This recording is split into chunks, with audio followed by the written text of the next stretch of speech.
अस्सलाम वालेकुम। Today will discuss what is a Doolittle method. यानी आज के लेक्चर में हम डिस्कस करेंगे कि अगर हमारे पास system of linear equations given हो, ठीक है, तो वहां पे हम जो हमारे पास वेरिएबल होंगे एक्स वाई जेड, उसकी वैल्यू कैसे फाइंड करेंगे by using a Doolittle method. तो स्टार्ट करते हैं अपना आज का लेक्चर। देखिए कि डुलिटल मेथड हमारे पास एक्चुअली लाइक अ क्रूट मेथड की तरह ही है, ठीक है। सेम टू सेम वही स्टेप हमने करने हैं, जस्ट यहाँ पे एक स्टेप में चेंजिंग आती है। यहाँ पे लोअर और अपर डायगोनल्स लेते हैं ना, उसमें थोड़ी सी बस चेंजिंग आती है, बाकी उसका working rule same to same है। तो स्टार्ट करते हैं स्टेप वन में। स्टेप वन हमारे पास क्या होता है कि हमने उसको कौन सी फॉर्म में बनाना होता है। स्टेप वन हमारे पास होता है कि हमने उसको लिखना होता है कि A X is equal to B. तो इसमें हमारे पास क्या आएगा कि हमारे पास यहाँ पे जो एक्स वाई जेड के साथ जो कोफिशिएंट्स हैं उसको हमने एक मैट्रिक्स फॉर्म में लिख लेना होता है, ठीक है। तो यहाँ पे मेरे पास क्या आ रहेगा 3, यहाँ पे क्या आ रहेगा 4, यहाँ पे -1, यहाँ पे एक्स का जो कोफिशिएंट है वो कितना है -2, वाई का जो कोफिशिएंट है वो कितना है 1, और जेड का जो कोफिशिएंट है वो हमारे पास कितना है 1। ठीक हो गया। नेक्स्ट हमारे पास एक्स का जो कोफिशिएंट है वो हमारे पास कितना है 1 है, वाई के साथ जो कोफिशिएंट है वो 2 है, और जेड का जो कोफिशिएंट है वो कितना है -1 है। यहाँ पे हमारे पास क्या आ रहेगा एक्स वाई जेड। ठीक हो गया। हमने इसको matrix form in system of linear equation को हमने किस फॉर्म में लिख रहे हैं, मैट्रिक्स फॉर्म में लिख रहे हैं। ठीक हो गया। यहाँ पे 8 3 और यहाँ पे हमारे पास क्या 2।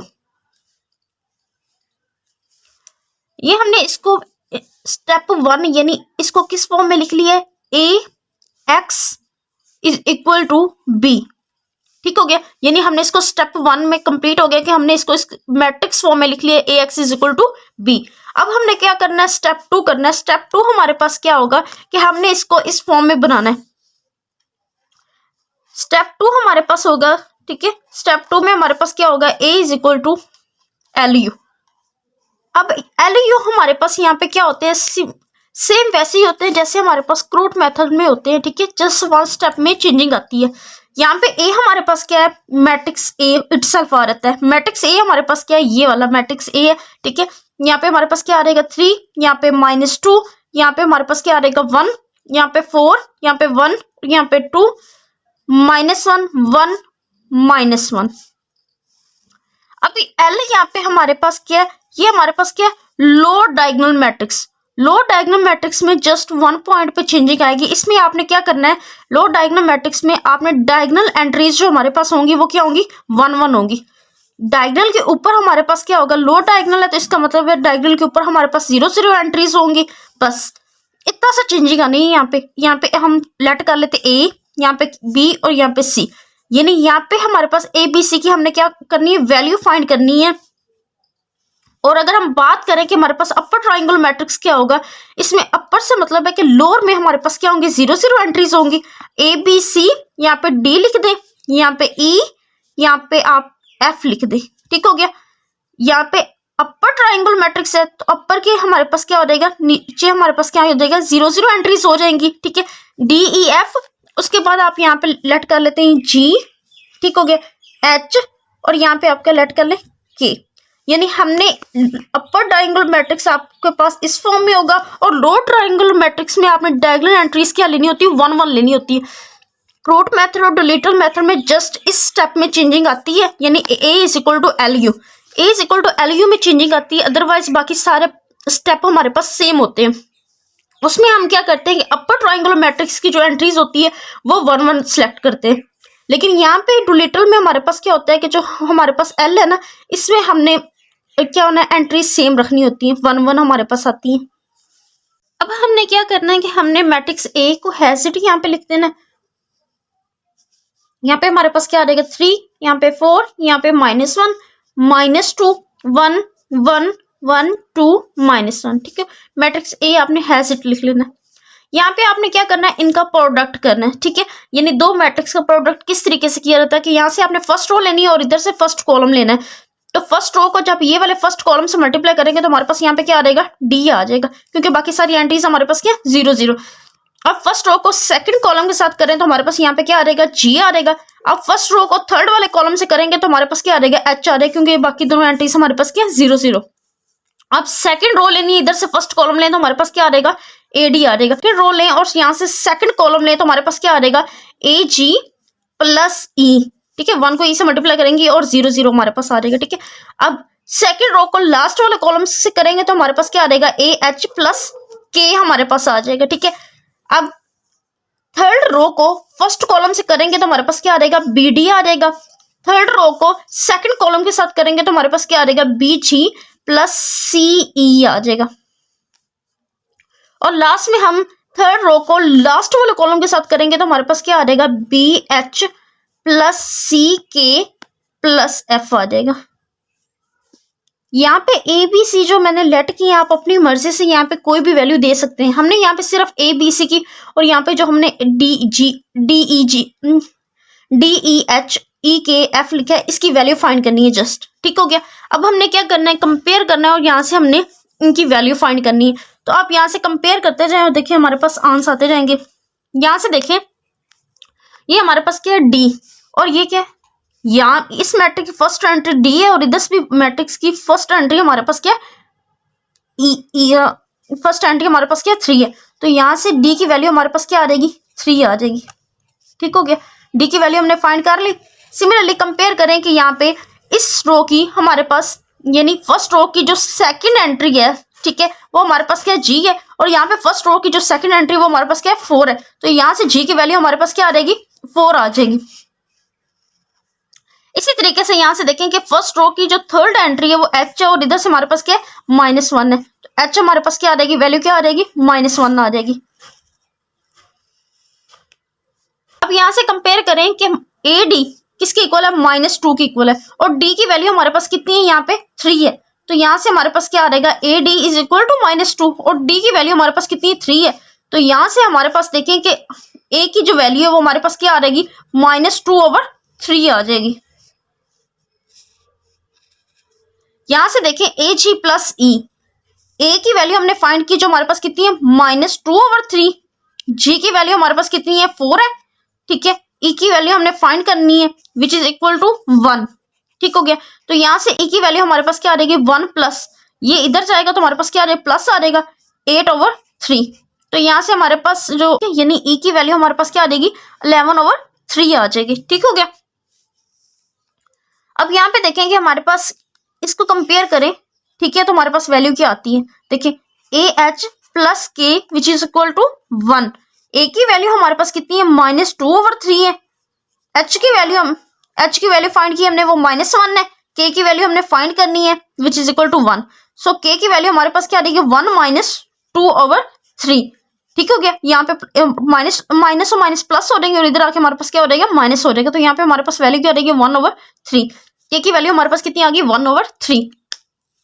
अब लास्ट में देखें कि हमारे पास यहाँ पे इनको कंपेयर करें, बी डी हमारे पास किसकी इक्वल है, 1 की इक्वल है, और डी हमारे पास किसकी इक्वल है, यानी हमारे पास यहाँ पे क्या आएगा, B D is equal to 1। D की वैल्यू हमारे पास कितनी है, 3 है। तो यहाँ से बी की वैल्यू हमारे पास कितनी आ जाएगी, 1/3, ठीक हो गया। यहाँ से बी की वैल्यू हमारे पास आ गई 1/3।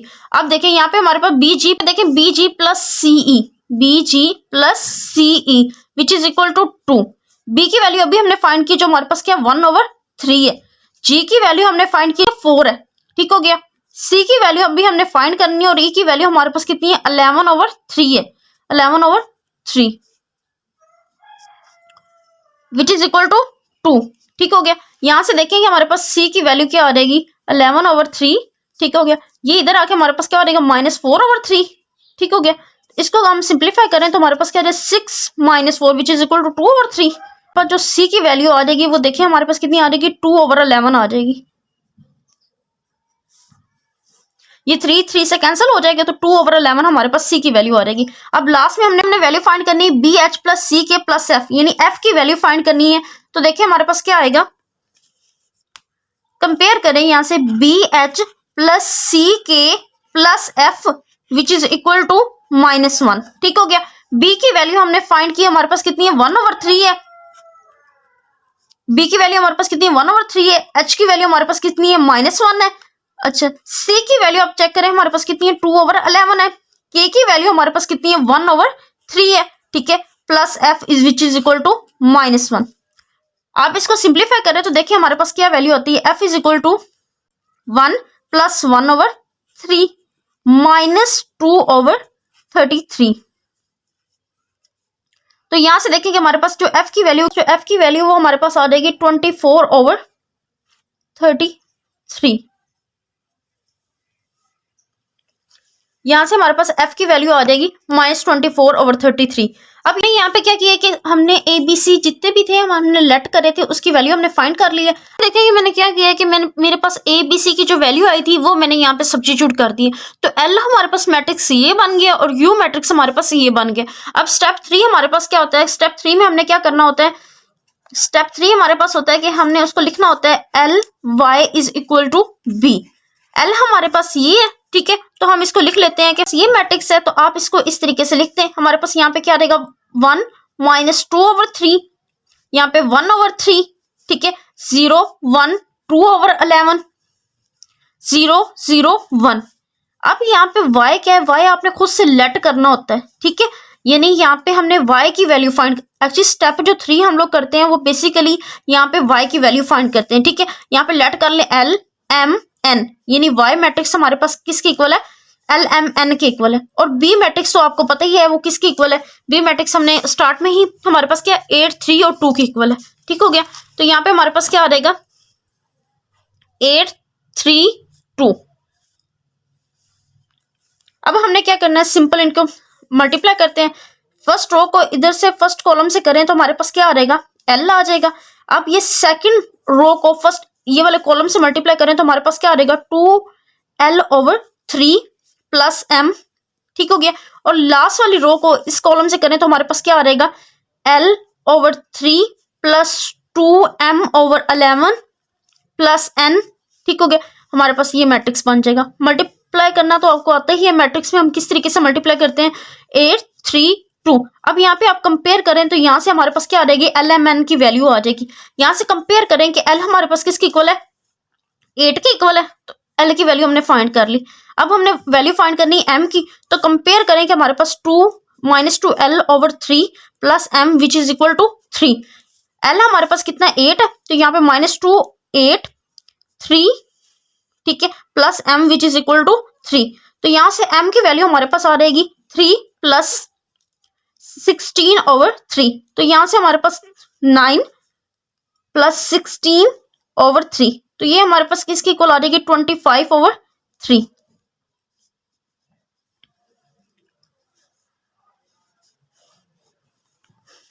यहाँ से M की वैल्यू होगी और लास्ट में हमने वैल्यू फाइंड करनी है N की। तो कंपेयर करें कि L हमारे पास कितना है L/3 plus 2M/11 plus N is equal to 2। तो यहाँ से देखें कि L हमारे पास कितना है 8/3, M हमारे पास अभी हमने फाइंड किया 25 ओवर, यहाँ पे हमारे पास क्या आ जाएगा 33, यानी 11 को 3 से मल्टीप्लाई करेंगे तो हमारे पास 33 आ जाएगा। N is equal to 2।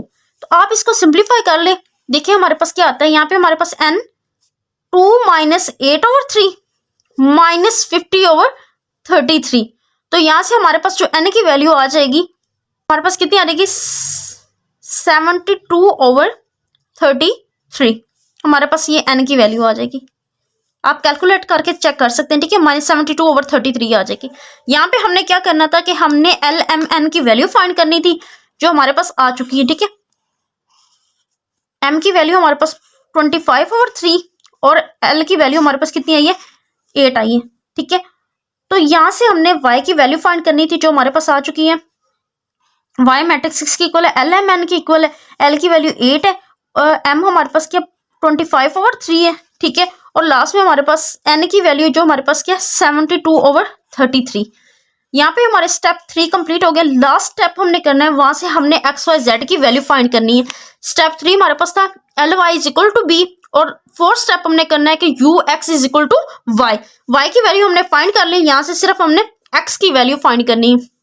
अब स्टेप 4 हमारे पास क्या होता है कि UX is equal to Y, ठीक है। तो मैंने U मैट्रिक्स भी लिख लिया, यहाँ पे X मैट्रिक्स भी लिख लिया और यहाँ पे Y मैट्रिक्स जो अभी हमने फाइंड की है वो लिख लिया। अब देखिए हमने क्या करना है, यहाँ पे X मैट्रिक्स जो हमने लिखा है यहाँ पे XYZ की वैल्यू फाइंड करनी होती है। यानी स्टेप 4 हम लोग इसलिए करते हैं, यहाँ से XYZ की वैल्यू हमारे पास आ जाती है, ठीक है।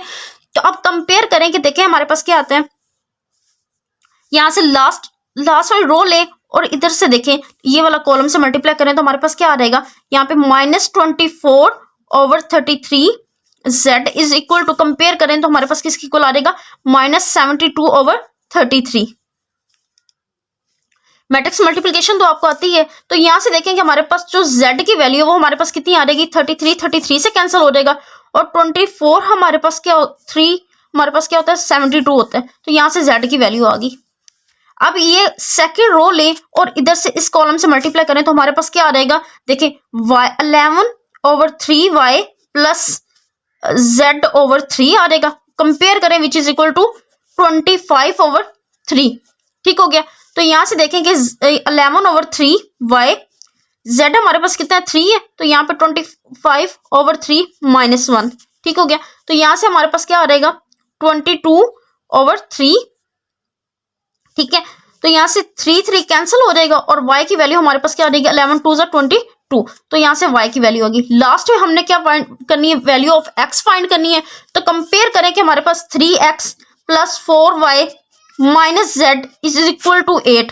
तो आप जानते हैं कि हमारे पास 3x प्लस 4y की वैल्यू कितनी है, 2 है, और z हमने अभी फाइंड किया जो हमारे पास कितना है, 3 है। ठीक हो गया, तो यहाँ से देखें कि हमारे पास क्या आ जाएगा, 8 माइनस 3,